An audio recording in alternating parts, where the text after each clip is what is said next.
Hi, everyone. Thanks for joining us here on CBS News 24/7. I'm Lindsay Reiser, and we continue to follow the tragic breaking news out of New Orleans. At least 10 people are dead, dozens more injured after city officials say a man intentionally drove a pickup truck into a crowd. Now, it happened on the world-famous Bourbon Street overnight as people were celebrating the new year. Officials say the man drove around barricades and hurtled down the street in a very intentional behavior before firing shots into the crowd. 2 police officers were hit by gunfire and rushed to the hospital. As you just heard Michael George say, they are in stable condition. CBS News has learned the suspect is dead, apparently shot and killed by police. The city's mayor referred to this as a likely terrorist attack, and the FBI is now saying it is investigating it as terrorism. I want to go ahead and play some of what we heard from a witness at the scene. It was traveling at a very high rate of speed, and so we were in the middle of the road and managed to run off the road onto the sidewalk and into the doorway of a building for cover. We did hear gunfire, saw police running that direction. We stayed in the alcove until the gunfire stopped, came out into the street, and came across several people who had been hit.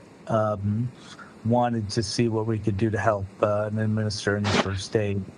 The people we came across were unfortunately deceased. I want to bring in CBS News congressional correspondent Scott MacFarlane, who is following all this from our D.C. bureau. Scott, we did get an update from New Orleans police reiterating this happened about 3:17 a.m. Local time. 10 victims declared deceased on the scene, 35 additional victims suffering injuries. Also saying that once that vehicle came to a stop, the suspect reportedly opened fire on responding officers who returned fire. What else are you following? What are some other headlines? Yeah, as we begin the 10 a.m. hour in New Orleans, here are the latest top lines. The suspected attacker is dead, according to our latest CBS News reporting. Also, not just a vehicular attack under investigation here, but also a long gun has been recovered from the scene, which would be a different variable we haven't seen in some of the more recent vehicular attacks elsewhere in the world, including the one in Germany that was fatal on December 21st. We also know from our CBS News reporting the FBI is lead on this investigation. They typically are. In fact, they always are when there's a potential terrorism connection. The FBI takes lead on that. There was some equivocation during a morning news briefing between the mayor and an assistant special agent in charge at the FBI field office there in New Orleans about whether this was a terror-related incident. We know the FBI takes lead on potential terrorism investigations.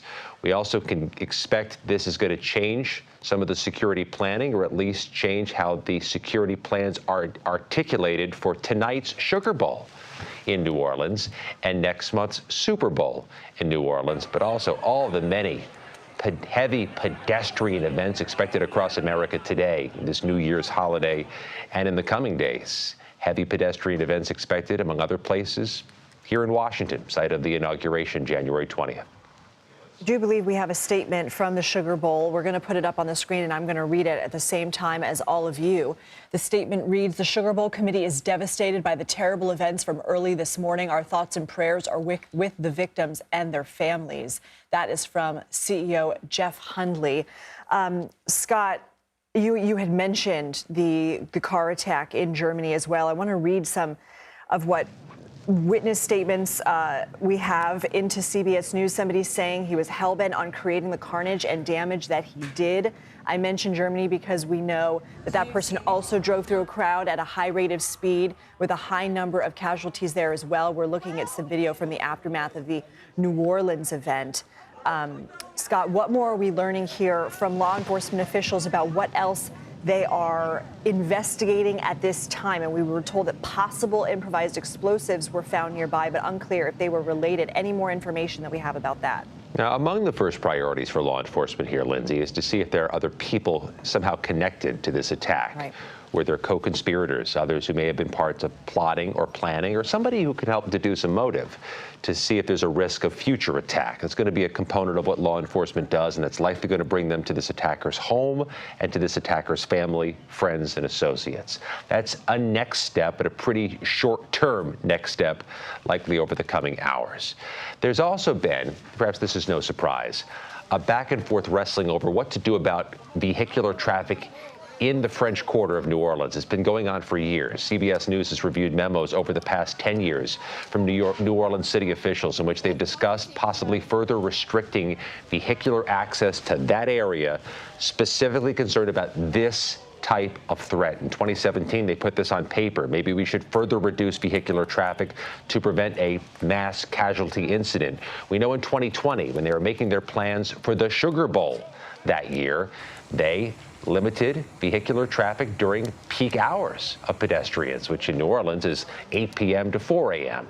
These types of reviews are going to be ongoing now in New Orleans, but also in so many other U.S. cities where they've seen this cascading number of vehicular attacks in pedestrian areas, with concerns that this type of thing could be eventually a copycat dynamic. I do want to ask you more about that because you had sent out a 2017 Public Works memo about this particular area. And according to what we know, this area has barricades. The suspect was able to drive around them. But what can you tell us about that 2017 memo?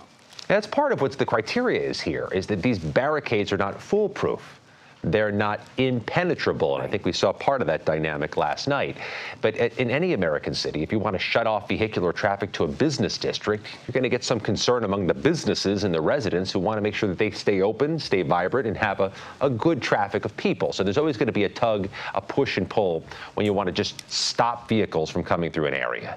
But those of us who've spent a few decades here in Washington, D.C., become very accustomed to seeing those huge dump trucks, those sand trucks, blocking roads, blocking on-ramps during special events. And no doubt we'll see those on January 6th here in Washington, a national security event for the certification of the election, and on January 20th, when hundreds of thousands will be here on foot, on streets for the inauguration. In New Orleans, in New York last night, police always tout that they have those vehicle barriers in place to prevent just this type of thing. And though it's not new in New York to have it, they touted that security apparatus this year ahead of New Year's Eve.